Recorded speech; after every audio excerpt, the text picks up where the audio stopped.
Hi, Kirstin from Australia. Hi, Alison from America. I am so happy that we're finally meeting because we have chatted a little bit here and there, but you're in a different time zone, so it never really works out for us to have a real conversation. So what time is it there now?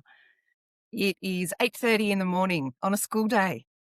And you've already taken your daughter to school and done things. So it's almost 3:30 here in the afternoon. So that was actually really good timing. But anyway, you're a day ahead of me, I think. Yeah, So I'm you're always in we're the future to you. I love that. I've always been interested in time travel, and this is the technology of time travel these days, isn't Yeah, it? you've created the container for time traveling today. Well, I'm glad to know that the world made it a day forward to the Yes, 20th. There's 20th. hope. Yeah, There's that's hope. right. Well, before we go on, I want to just ask you about what you do. You're a business strategist, you're a human design consultant, you're a lot of different things. Are there any other names that I should be throwing into the mix there? Any other names that you should be throwing in the mix? Um, that's a really interesting one. Actually, if it's okay, if I go back to Yeah. my childhood, I Mhm. was called, and I haven't really told anyone this, so that's a first. I was called Kermit, as in Kermit the Frog, because I talk a lot. Aw. And that was my nickname at school, Well, he's like the sweetest character out of all of them. right? And look what color I'm wearing. You are. It's the first thing I thought about when you said that. So basically, you manifested a life where you talk a lot. Is that what you're saying? You Yeah, I followed your think it's purpose and your gift? yeah, absolutely. I think it's about, well, if we fast forward to present day, I've found where I can use my voice for the better of humanity, I guess, for me, for Mm. myself, for my community. So yeah, it's interesting where we land, isn't it? When we fast forward in travel in Mm. time. Yeah. And also to look back at your life as we get older Mm, and recognize those threads and signs that were always there. mm. They didn't make sense when you were younger, but now they do, right? Let's start with the card that I chose for you, just as a jumping off point and see where it goes. So I have my original in front of you here. It's the card of separation. Just tell me what you see in it. 'Cause sometimes it's different than how I would describe it. There's two things. At first, when I look at it, it's almost like a cauldron on fire, Mm, but it's got the fire and the water element there too. So water hmm inside underneath the fire. And hmm then it's like the dove is trying to free itself from the burning of what's going on inside that cauldron. Yeah. Yeah, I'm curious, is it a cauldron or is it even a light bulb? For you, it's a cauldron because it's what you saw. That's right. And it could be a light bulb too, now that you say it. But what I was thinking, well, actually, I was copying an old drawing. Lots of old drawings from the Middle Ages had these vessels, or they called them retorts. And it was the idea that all of these different operations would happen inside of these containers, or maybe Bunsen burners or beakers in a current chemistry class or something. So I will Yeah. go ahead and read you the card on that, but that's the idea. And I love how you picked up on what was happening here at the bottom, because there is fire on the inside and on the outside of this situation. And the bird does seem to be ascending or trying to get out, or maybe it's even being created from it. I don't know. Let's see what I wrote and let's see if it makes sense to you. Okay. So I think I'm allowed to swear on this podcast because it's mine, but we'll start with the quote. If you want to fly, you gotta let go of the shit that holds you down, by Toni Morrison. Ah.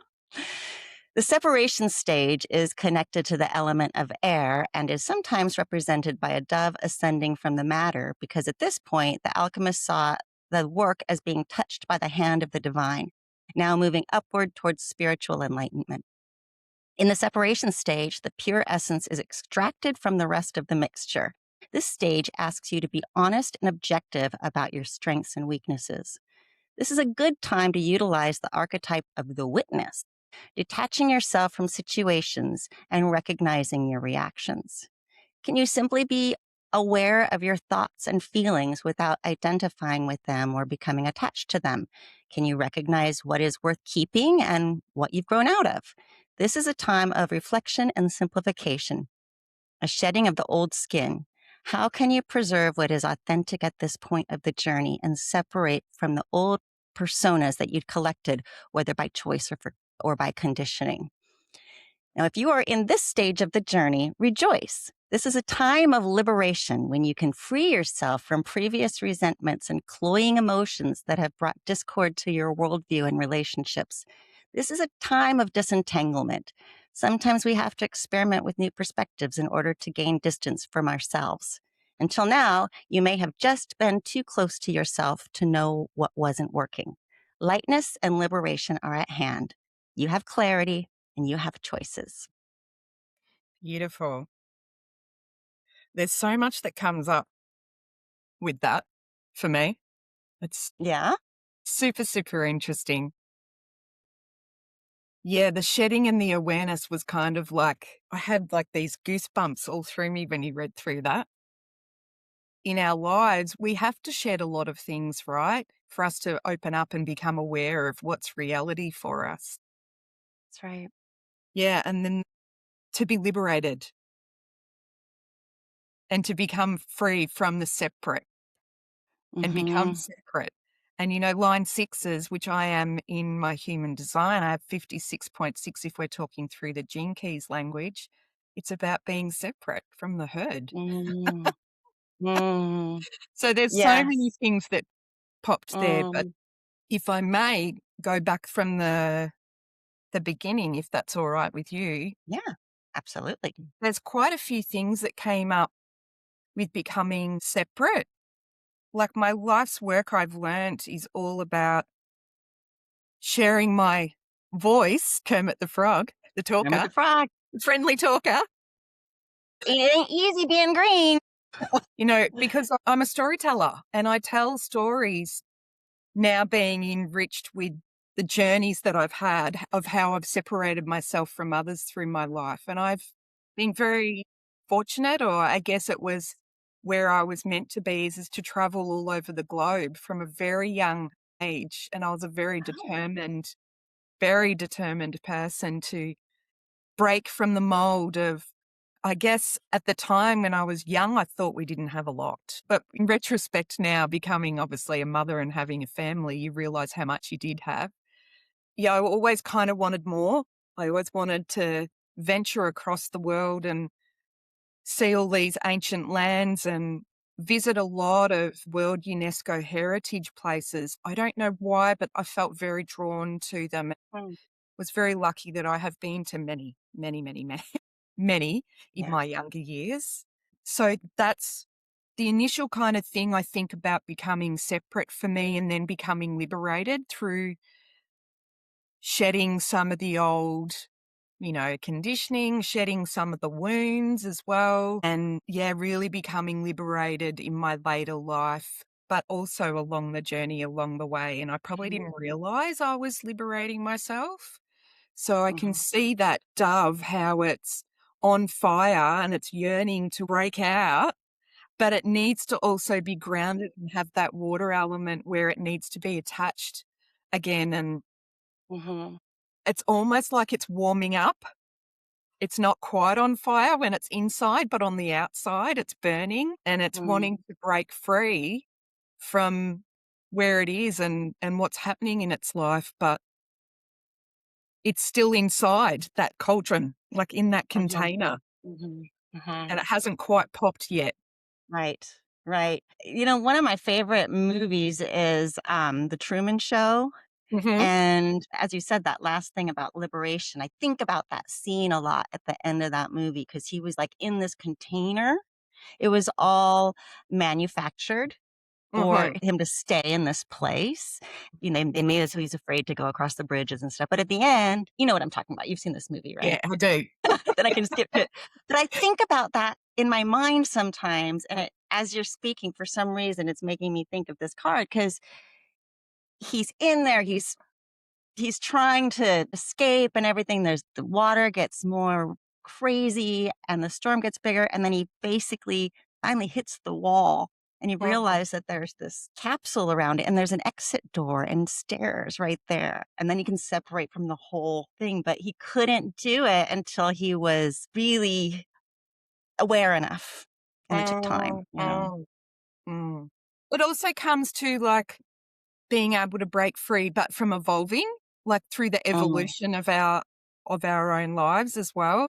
And I have key 60, which is my conscious earth, my personality earth, if you're looking through the lens of human design, or the evolution sphere in Gene Keys. And so it's resistance to structure.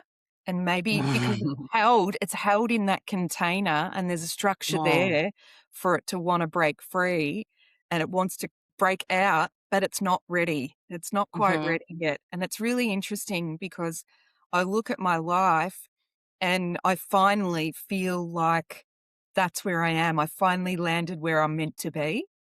And it's mm. taken so many years to get here. Yeah. Like, so many people look at my life and think I've been free for all my life because of everything I've done, all these lands, these ancient Mm. places I've been to and explored, and Yeah. but Isn't that now I interesting? actually It's feel the freest I've ever been. what do you think changed for you? I think being really present in my body, like my awareness of how my body actually speaks to me and can show me that when things aren't right for me, it throws some really massive challenges, some huge, huge challenges. There's things like a hysterectomy, it was unplanned, a mini TIA, which is a transemic attack, a basal cell carcinoma, a cancerian skin cancer. And this has all happened in the last 6 years. And Wow. it's like bang, bang, bang, bang. I'm just going to be faced with more and more and more. Mhm. But yet I feel my freest. Doesn't that sound weird? It sounds so strange that I've had all these, and don't get me wrong, I had challenges when I was younger too, in my early childhood, in my family container, some really traumatic things as well. But now I feel like I'm just me. I'm finally Yeah. able to be me and Uh-huh. just be okay with that, be really happy with that. So I feel like I have set out of that Bunsen Yeah. burner, out of the cauldron, and I'm finally, the dove. Right, right. I'm seeing, when you're young and you're a 6 line person as well. I'm a 6-2 also. So for those that don't know this, it's basically one of the profiles, and I'm sure either of us will be very happy to tell you more about it later if you have questions. But ultimately that you can feel very, disconnected to the earth for a long time, wanting to go have experiences and find out who you are and all those things. And I see that as the container also. Sometimes it's hard for me to know what I want in the future. Sometimes it's hard for me to envision or speak out. Like a 5-year plan makes me so stressed. I don't know. I don't know. Or at least I'm getting better about it, but I used to be that way. But it's real easy for me to tell you what I don't like. So coming Mhm. up against things sometimes gives me that thing of like, wait, wait, I didn't know what I wanted, but now I do. Or maybe like when you were young, like I thought I didn't have anything, but now I do. You need to have sometimes that opposite against you to give you the friction to sort of come back to yourself Yes. and recognize your separateness from the whole. Like Yeah. separate your things from what you don't like can Yeah. bring you into the things you do. So Yeah. hitting that, screen door and you think you're going to go through it actually is sort of how we live our lives for a while until we're comfortable with this part, I guess. Takes a Yeah. long time. Yeah. And I think if I throw in also that I'm a female and the challenges that we have at our age, Mhm, and going through, the midlife cycle or the mhm, Chiron mhm, return, however you want to language it, it mhm, throws a whole new polarity and perspective mhm. in life of wanting to break free, becoming Yeah, separate and moving on beyond where you thought maybe you might be or where you should be right. or where you should have Yeah, been. yeah. Right, So, right. If you look at goddess mythology and stuff, there's 3 stages as well, right? You have your maiden, your mother, and then the crone. Although these days, I think life goes on so long that we can probably put another thing in there. Some people will say the queen or the wild woman. But still, it's these stages where you're moving into another stage than you were in. Mm. It can be quite overwhelming. But I love that you said it was all those things that caused you to become more relaxed into yourself, more settled in one place. Yeah. So, can I just ask, when you first started traveling the world, like how old were you? I first went abroad with my mum and my two sisters and my cousin when I was 18.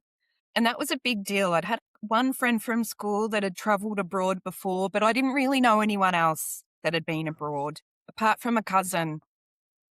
And I always wanted to learn more through my cousin's eyes because she worked for a British Airways airline. And so she traveled a lot. And so when she Well, wrote, because remember back in those days, it was all handwritten letters and postcards. that's right. And when she used to write to us, she used to tell us all these stories about these different places. So that was the Mm, first time. But then on my own, I was 20 and I had my 21st birthday abroad. I went away for a year and I went with a really close friend of mine. And we ended up in the amazing place of Canada for a year and spent quite a lot of time up in the Yukon Territory in Dawson City in the Klondike area. And it was such an experience. What's interesting is I used to have these dreams all the time as a young girl. And I used to say to my mum, I've had that dream again. And she's like, the one about the natives, and you were dancing around the fire and you were singing and dancing. And then fast forward, I had my 21st birthday there.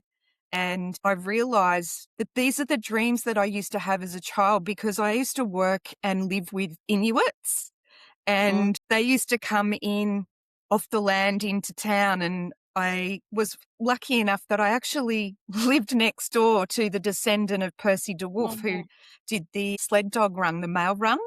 I lived next door to Davey and we lived in his old cabin shack. And so I got to have the opportunity to learn from the locals, the Indigenous locals, what it was really like to mm, belong to the land and to be connected and to eat from the land, but also to celebrate. And so these visions of a child that I used to have were my reality. mhm, And I only realized that a couple of years ago and mm. put all those connections, all those dots together of I have been to all these places that I used to dream about as a small child. Now, did I manifest them? Were I predestined? Who knows? I don't know. I mean, we can't really answer those questions surely. I think they're just all different ways of telling a story. But I think about that kind of thing a lot as I get older too. And I think having children also, especially we're talking about teenage girls, it can really help you recognize things that you'd forgotten about yourself because you're faced with them and we're insecure in an Mm. argument or something. We see this in the gene keys, the Venus sequence, back to your parts of your childhood, Yeah. where we just kind of automatically go into these unconscious places. And it can be quite startling when you're supposed to be the adult and suddenly you're feeling like the teenager is more adult than you and you're a child. Mhm. But we are children too. We're all of them. All that history is inside of us. And there's times when that child will be coming out of our mouth, you Mm. know? Yeah. And so as we get to have these experiences where things are reflected, and I'm with you on that. Older moms, I guess.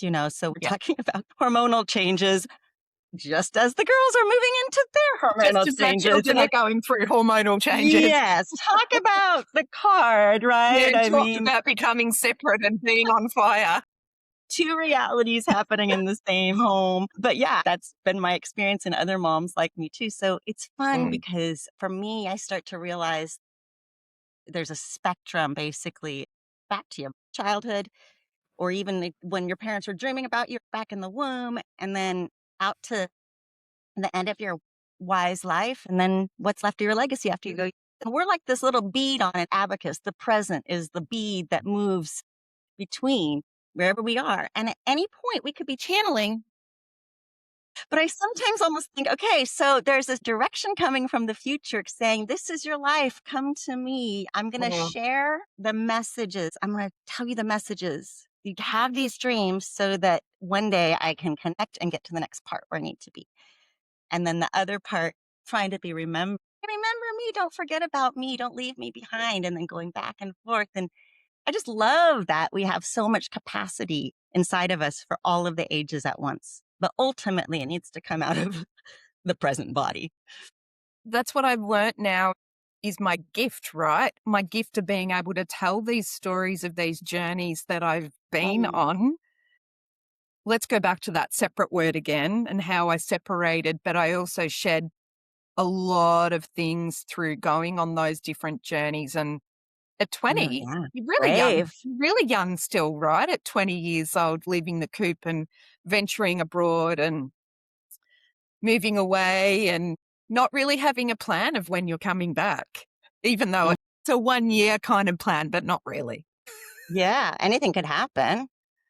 But I love that age too, because that's also when you're kind of stupid enough still to be brave Absolutely. and Very, very idealistic brave. enough. There's a fire that pushes you that's actually very pure. That's why I think we idolize youth so much because they've got this energy that is kind of, very special for a time. And you don't realize how that time goes. I know, I know. Youth is wasted on the young, they say, but not really. Okay, I want to come back to what you're doing now with your consulting. I have had some people talk about human design on this podcast before, but I never know which listeners are listening to which episode. So tell me how you got into that and when that became part of your career. In October 2020, for those of you that remember back at that time, you may not want to, but I actually live in that city, the harshest lockdown city in the world. So, Which was what? Melbourne, which is in the southern part of the mainland of Australia. So, we were known as the harshest city lockdown in the globe. And Wow. so, yeah, it was trying times for everyone, but that put a whole new polarity and spin onto things. And so I was really lucky that I was introduced to my first human design reading. I did a business swap. I was working in productivity and delivering archetypal productivity work through Carl Jung's framework, actually. So I had this reading that kind of blew my mind. And so that was the beginning of where I'm at now, 6 years Mm. ago. What was it about it that blew your mind? How could she really know that much about me? Mm. How could she see that from looking at a graph? How could someone tell me things about myself that I actually still didn't know? Mm. And I thought that I kind of knew where I should be and what I would be doing based on what I'd already done, because I felt like I'd done so much already in my life.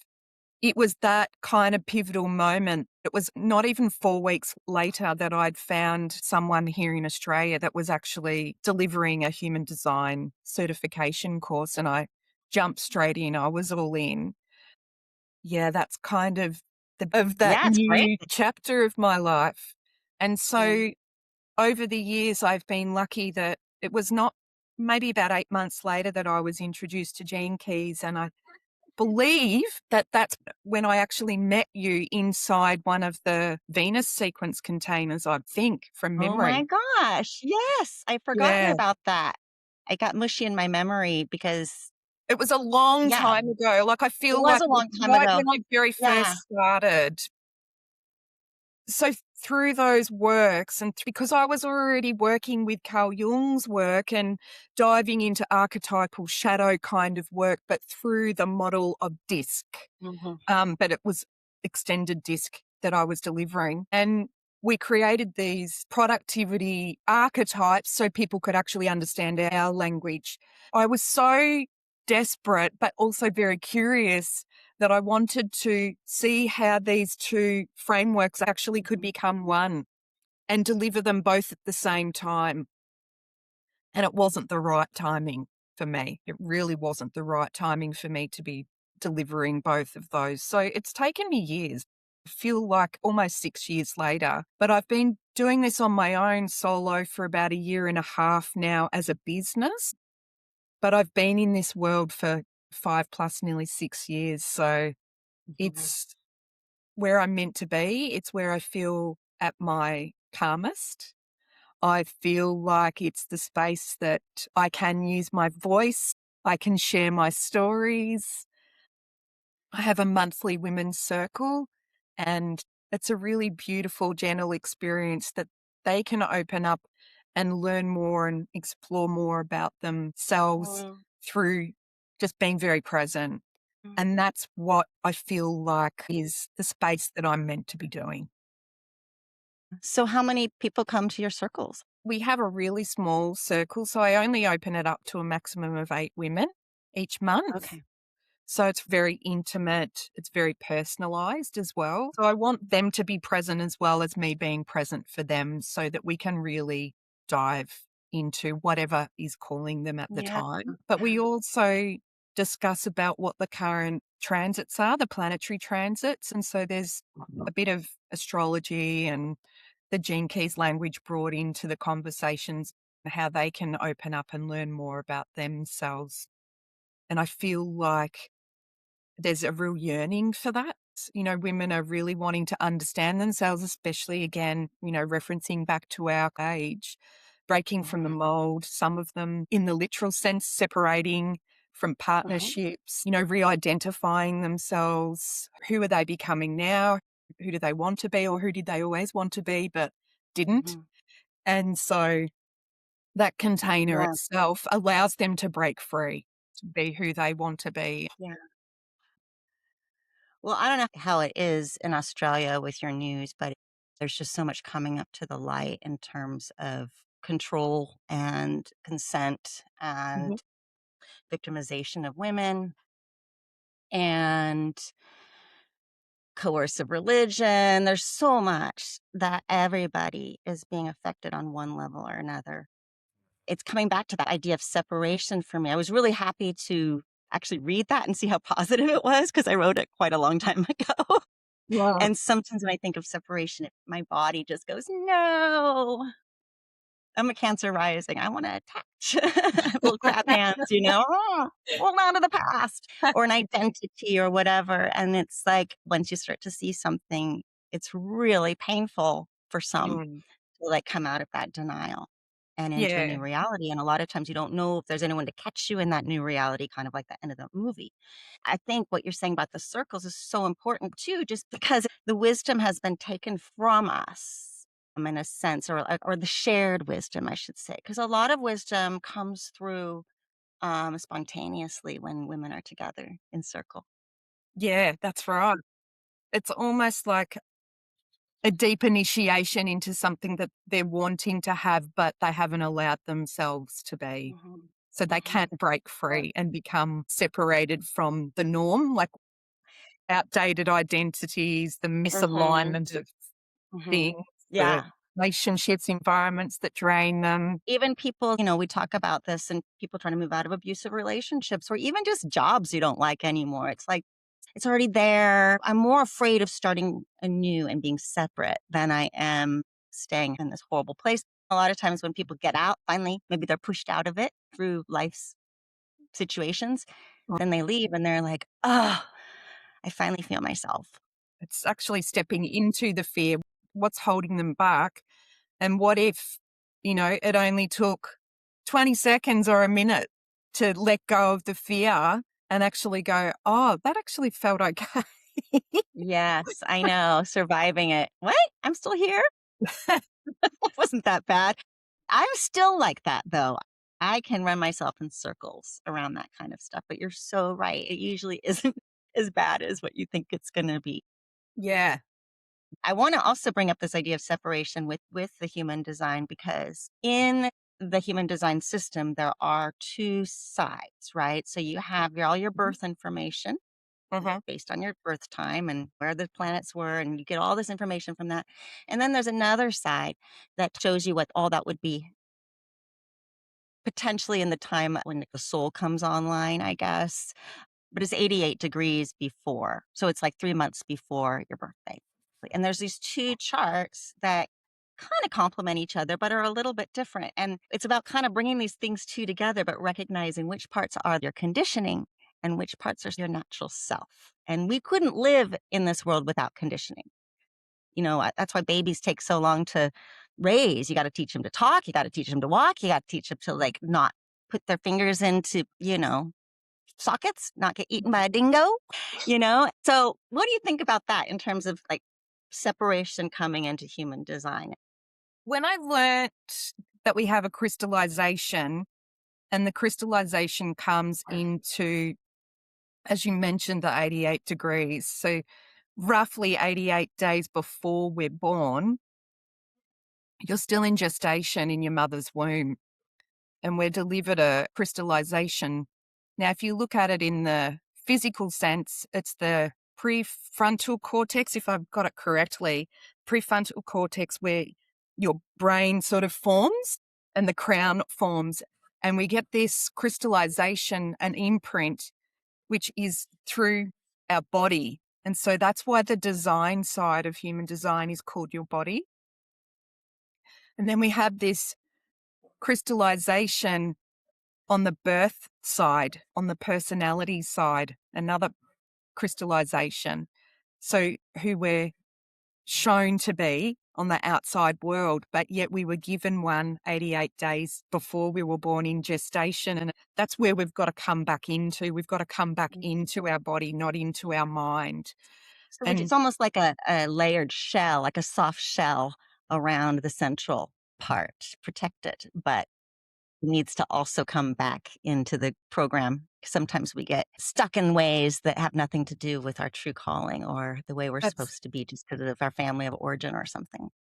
yeah, that's right. And so, for many of us, not all of us, but for many of us, we play out these themes, we play out these roles through our lives because of our conditioning, because of our environment, what we were brought up in, where we live, who taught us, who our friendships are, family members, etc., where we go to school, all those kinds of things. But if we eventually return back to who we were predestined to be whilst we were still in Mhm. gestation without all that conditioning, it's a really interesting way of looking at life. And you don't know, I think, until you're there, because it's very Yeah, hard to understand that. It's very hard to, well, how do I become the baby right. that was inside my mother's womb? And so it's through this work that I've explored and had to journey through myself to understand how my body intelligence now tells me.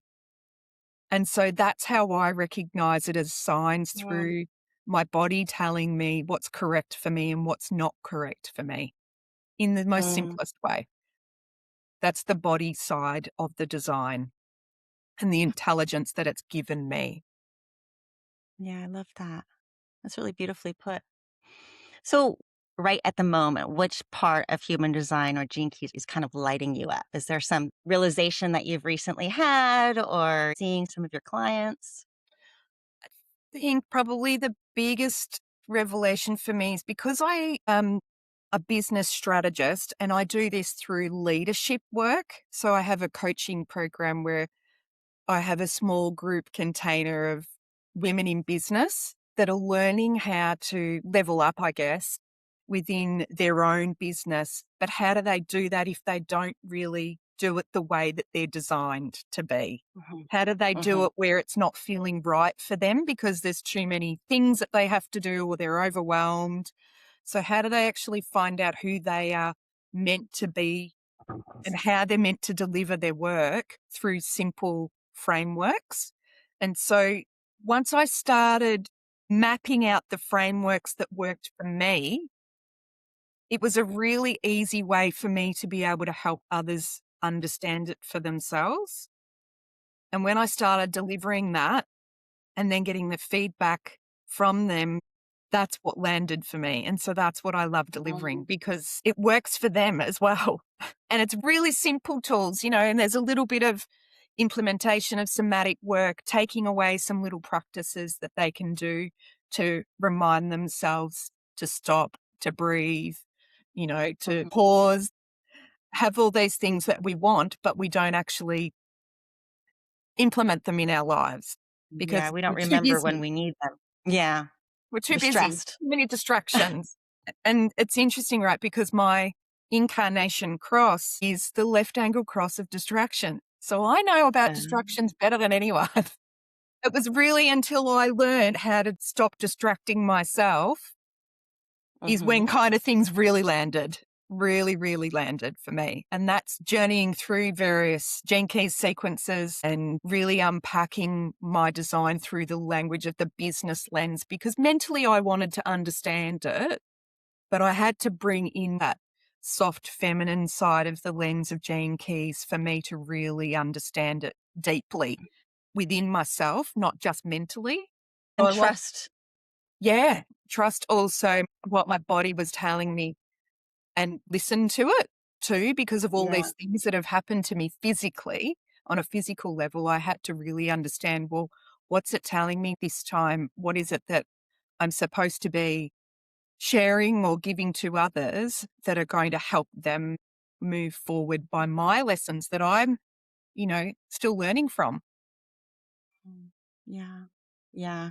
This is the nice thing about being a role model like you, who's gone through all of these variety of experiences and then still can connect the dots eventually. Absolutely. Absolutely. I think if we don't, then we don't honor our own reason for being here or our own reason for delivering what we're doing in our Yeah, work life. We need to have permission. And I think that's the biggest key. right. These women are saying to me, oh, it's like a permission slip to say that that's okay now. I like that. Yeah, that's really well put. Well, I asked you to bring in some art and you chose something. And you don't have to show it because I think we all know what it is. Can you expand on that? I'll see if I can show it through the lens because people will kind of get an idea anyway. It's brought back from Milan when my husband and I went there. Oh gosh, when did he propose to me? 13 years ago, I think it was now. So Oh, I've had it for 13 years. Da You Vinci's should be Last able to, Supper. yeah. And if you don't know what that is, then it's time to go to an art history class. As a child, I went to what's called Sunday school. And Mhm. I guess I could say I'm agnostic now. I believe in a lot of different things. There's not one side of things that I follow or what have you, but that image is really something that stood out to both my husband and myself when we were lucky enough to go inside the vacuum sealed room of the Last Supper in Milan. It was one of those Wow. moments where you step in front of some artwork and your breath is so taken away that you can't believe what you're witnessing. And to Mm, see the real version of it in person was one of those moments that neither of us will ever forget. And so we went and got our copy and had it beautifully framed. And so it stayed with us and been a part of our, I guess, our own journey. But what I've come to learn, I guess, or unpack is that there's so many stories within that story. mm, And I love that each of them within that image have their own story to tell. When you start unpacking and learning about what they were all here for, what were they kind of bringing forward within their own storytelling, I guess, is that they were probably also all becoming separate from what they believed that they were meant to be there for. That they mm, had leaders, they had someone that they were following. There was someone there that they were celebrating with. And it's really mhm, interesting because over the years, I've learned, especially in these last 5 to 6 years, that celebration is a big key part. It's my pearl in the Gene Keys language. It's my 42.4 of celebration. And they're there celebrating food. I'm from Italian background. And so food is a really important part of my culture, a part of the heritage of my lineage. Conversation, that's a really crucial part of something that's in my DNA. That's what I do now. Mhm. I have conversations with people the way that I deliver my work now. And so there's so many things in that that Mm, really have shed a lot of light, and not even religiously, you know? mhm, There's just mm. something really beautiful about that artwork that I've learnt more so over these last few years about why why were they there? Who were they there with?